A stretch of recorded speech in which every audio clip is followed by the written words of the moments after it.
Ekyeya oba ebbula ly'abasajja mu ggwanga lya Swaziland oba mu bwakabaka bwa Swatini buvuddeko mu Swati ow'okusatu oba kabaka waayo okukolawo okusalawo okw'enjawulo kw'ossa n'ebiragiro eby'enjawulo bino wammanga. Tujjukira Lwatu nti mu mwaka gwa 2019 yalaba embeera etandise okuva mu nteeko n'alagira buli musajja asangibwa mu bwakabaka bw'e Swaziland awase abakazi 5 kudda waggulu nga kekakutanda n'owasa omu oba 5 okukka wansi oba ogendagenda mu kkomera owere ennembe n'emisango egy'okujemera kabaka. Kino kyava kuki? Eggwanga lino eno lisinganamu nnyo abakyala bangi okusinga abasajja. Ekiwandiiko kye nafunye olunaku lw'eggulu kyabadde kiraga nga kabaka w'e Swaziland ono Muswati w'okusatu ayita gwe wenna ali eyo okwetolola eggwanga lya Afrika ng'olina amaanyi ng'oli musajja oteekemu okusabako ofune obutuuze mu ggwanga lino osobole okwegiriisa weetiriboose ku byana biwala ebingi ennyo mu ggwanga nga bwe bakirambika lunye nti omukulembeze omulungi abeera kyakulabirako. Wenjogerera bino eno nga kabaka w'e Swaziland Muswati alina abakyala 15 beddu ate ng'akulaga akyayongerako akyasembiyo ow'e15 bamuyita Siferere Maswabu ng'ono yamufuna omwaka gwa 2019 nga yakayisa ekiragiro. Swaziland kasi katono nnyo akasangibwa mu maserengeta ga Africa oba Southern Africa.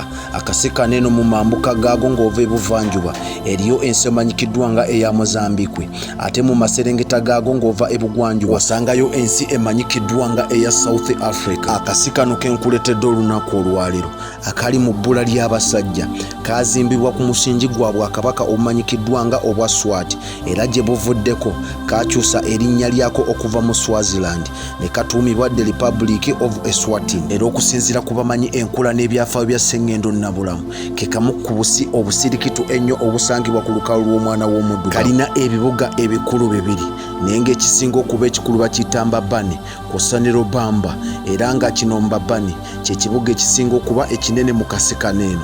Olulimi lwe basinga okukozesa waliwo olulimi oluyitibwa Oluswazi kw'ossa n'Oluzungu.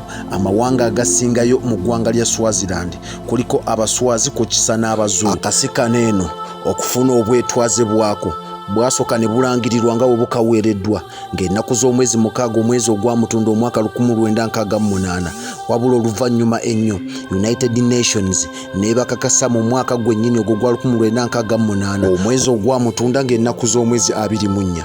Akasi kano kenkuleetedde ebitundutundu 89 n'obutundutundu 3 bakulisitaayo omuli Abaprotesitanti n'amadiini amalala mangi. Ebyobuwangwa byabwe babissaamu nnyo ekitiibwa era amazina agasinga okunyumirwa bannaswatini baneeno kw'ossa n'ensi yonna okutwalira awamu bagayita Umuharanga Red Dance. Amazina gano abawala bagezina nga beesibye obukete kw'ossa abamu nga n'amabeere gali bweru nga basitudde amabanda gali waggulu nnyo era gano amazina nsuubira naawe wali ogalabyeko era n'oganyumira. Okusinziira ku kiwandiiko kye nnina mu 5 nga kiriko ne signature ya pulezidenti oba kabaka w'e Swaziland King Muswati kitegeezera ne kiwa ebbeetu gwe wenna mpuliriza nti osobola okugenda n'ofuna obutuuze mu ggwanga lya Swaziland era n'ofuna abakyala nga gavumenti yegenda okuyambako mu by'okuwasa n'ebisingako awo.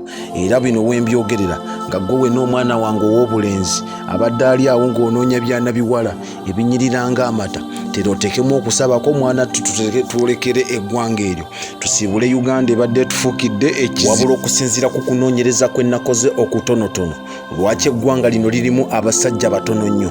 Kigambibwa mu mwaka gwa 1920 awo abasajja balumbibwa nnyo akawuka ka mukenenya ate bwe baamala okukalumbibwa tebaafaayo genda mu malwaliro kumira ddagala. Abamu baabuyitanga obulwadde obw'ekinnansi abamu nga bagayita malogo ekyabaviirako okufa bonna ne bakunkumuka ne baggwaawo ne baleka emijiji emito okusingira ddala omwali abaana ab'obuwala. Obudde buno abeegirisa ng'ebinya ebigudde mu mata anti tebaliiko atwala. Era n'okusinziira ku kunoonyereza okulala kwe nakoze pasenteji nnene nnyo ku baana ab'obuwala mu ggwanga lya Swaziland abateetabangako yadde okwegatta n'omusajja yenna ng'ekizibu tekiva nti oba bagaana wabula ebbula ly'abasajja eryeriisa enkundi mu ggwanga lino. Munywanyi nze omwana Soda following comment nga okumanya ebisingawo naawe gwe kennyini ayagala okulumba nteerako akamesegi tumanye ekiddako. Nkujjukiza bakadde baffe aba Cambridge Junior School basangibwa Matugga Kito. Bano bagenda kusomeseza omwana olumu mutuusa ku ssomero waayo school fees zokka owadde n'ow'ekisulo ebikozesebwa abisanga ku ssomero. Bagenda muyigiriza okukuba ebivuga, okuyimba, okuwuga n'ebintu ebirala bingi. Ate ng'omwana bamusomesa ku musingi ogutya Katonda okusinziira mu ddiini lye. Mukubireko ku nnamba zaabwe awo wansi omanye ebisingawo. Wenno okuba kyeyo ng'olina omwana wo famire yo ekusumbuwa, osobola omubakwasa ne bakulabirira ne bamulabirira ebbanga lyonna ly'oba weetaaze. Munywanyi, ngenda kudda n'emboozi esingawo ku bbula ly'abasajja mu ggwanga lya Swaziland. Wabula kano nkusaba okwongereyo kaweeko ne munno nga bwe mweteekateeka okulinnya mu Siibule Uganda mugende mweyolere ku byana.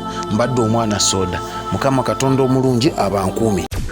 Export TV to the world.